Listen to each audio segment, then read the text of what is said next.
السلام عليكم ورحمة الله وبركاته. ازيكم يا حلوين؟ عاملين ايه؟ يا رب دايما بخير وصحة وسعادة وهنا يا رب العالمين. النهاردة عندنا وصفة من وصفات النواعم يعني بتاعت العيد وكده. هنعملها مع بعض. معانا الغريبة. يا نعمة يا غريبة زي ما بيقولوا كده. ان شاء الله تطلع معانا حلوة بطريقة بسيطة جدا وسهلة قوي بطريقة زمان. زمان كانوا مفيش موازين طبعا. فكانوا بيستخدموا الاكواب العادية خالص يعني.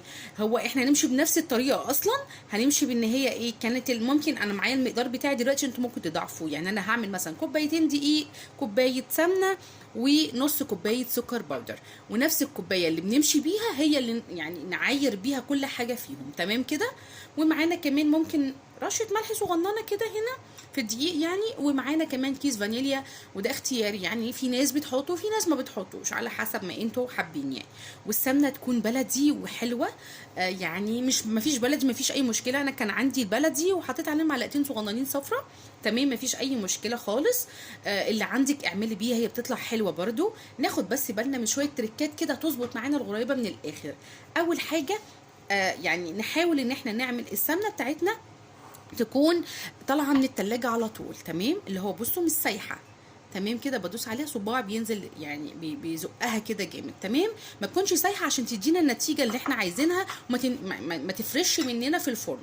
تمام كده. تاني حاجه ما نكترش في السكر البودر. يعني نظبط المقادير.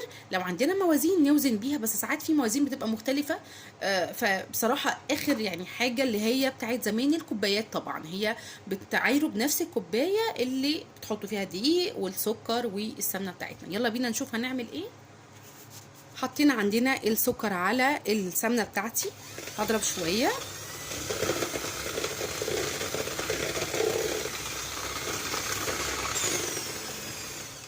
بصي يا حلوين كده. شايفين هي المفروض ان هي تبقى ماسكه نفسها ومتلجه، هي دي اللي هتديني القوام اللي انا عايزاه. ومش يعني هتفرش معايا. وفي نفس الوقت كمان هتبقى مظبوطه معايا. في بقى حاجه هنا، كل ما نضرب السمنه ولونها يبيض اكتر، اللون اللي هنوصل له هو اللي هيدينا نفس اللون الغريبايه بتاعتنا. تمام كده. هنفضل نضرب فيها لغايه ما تعلى طبعا، ولغايه ما يعني تحسوا ان هي بقت فوم كده. تمام وكريمي خالص اهو زي ما احنا شايفين. بص اللون بتاعها بقى عامل ازاي، وبقيت فوم عاليه قوي. تمام كده. خلاص كده احنا وصلنا للدرجه اللي احنا عايزينها. بس هنا بقى نحط كيس الفانيليا. تمام هنضيف كيس الفانيليا علشان تدينا بتبقى ريحه حلوه قوي. مش عايزين تحطوا كيس الفانيليا براحتكم، دي حاجه ترجع لكم انتوا. تمام بس كده هضربها بقى ضربه وارجع لكم. خلاص كده اهو زي ما احنا شايفين بقى. نضيف مع بعض الدقيق. طبعا الدقيق يكون منخول كويس قوي. اهو هنحط دي بقى بالتدريج بتاعنا. ان شاء الله مكوناتنا زي الفل تمام ومظبوطه. بس احنا برضو عشان الدقيق بيختلف من دقيق لتاني، يعني من نوع لنوع تاني خالص.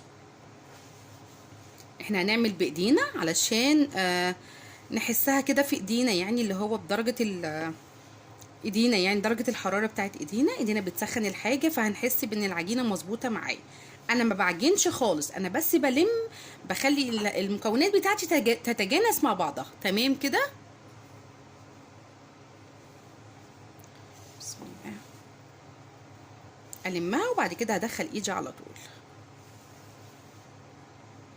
بسم الله اهو كده. هنشيل بقى كده.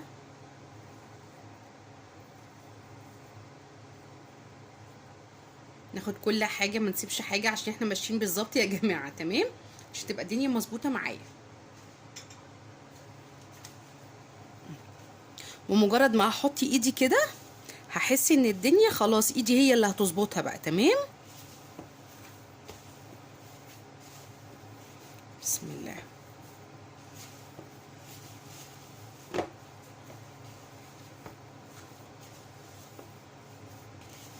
العجينه طبيعي بتاعتها بتبقى بتلزق، يعني عشان اعرف اكورها وتبقى مظبوطه معايا المفروض ان انا هحط العجينه بتاعتي الغريبه بتاعتي في التلاجة 10 دقايق. تمام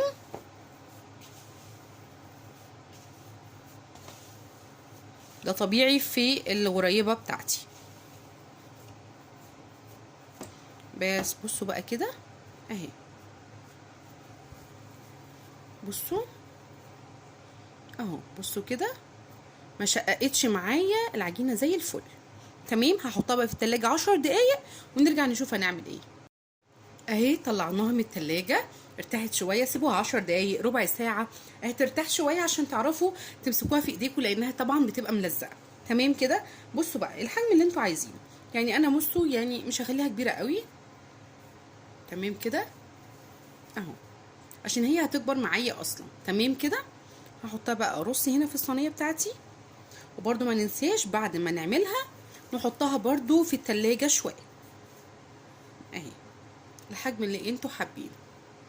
تمام، نبعدها عن بعضها شويه كده.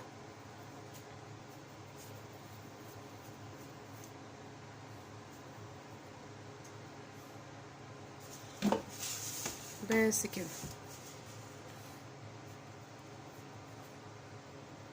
نحاول نخلي المقاس كله قد بعضه.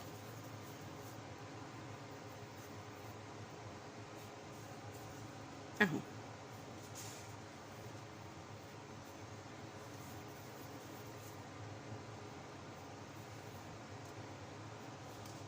عايزين نعمل تيست طبعا قبل ما تخش الفرن، لو انتوا مثلا شاكين في حاجه مش مظبوطه وكده، بس هي المقادير كلها مظبوطه ان شاء الله بالملي. فممكن تعملوا تيست، تحطوها في اي صينيه كده صغننه، تحطوها في التلاجة سوري في الفرن، تسووها وتشوفوا. يعني لو فرطت منكم، اللي هي فرشت منكم، يبقى كده محتاجه، يبقى السمنه عندنا كتيره فمحتاجه معلقتين دقيق. تمام، وبس كده. تحطوها وتشوفوها قبل ما تخبزوا يعني الصينيه كلها. وفي حاجه كمان، لو انتوا حابين ان انتوا تسووا برضو، قبل ما نسوي زي ما قلنا بنسيبها في التلاجة ترتاح 10 دقايق. يعني ما بناخدش كده على طول بعد ما نشكل ونروح نسوي، لان هي كده اوريدي هتبقى خلاص سخنت من ايدينا. بصوا سخنه كده، فهتطلع معانا السمنه بتاعتها، فممكن فعلا تفرش مننا. تمام، هخلص بقى باقي الكميه وارجع لكم. اهو يا حلوين، بصوا كده انا حطيتها في التلاجة. لازم تقعد يعني 10 دقايق كده في التلاجة قبل ما نخش نسويها، علشان السمنه ما تسحش وتسيح مننا. تمام. عندنا بقى اي حاجه نزين بيها، انا عندي شويه سوداني وشويه لوز صغننين، يعني اللي انتوا حابينه تزينوا بيه مفيش اي مشكله، فعلى حسب ما انتوا المتاح عندكم. تمام.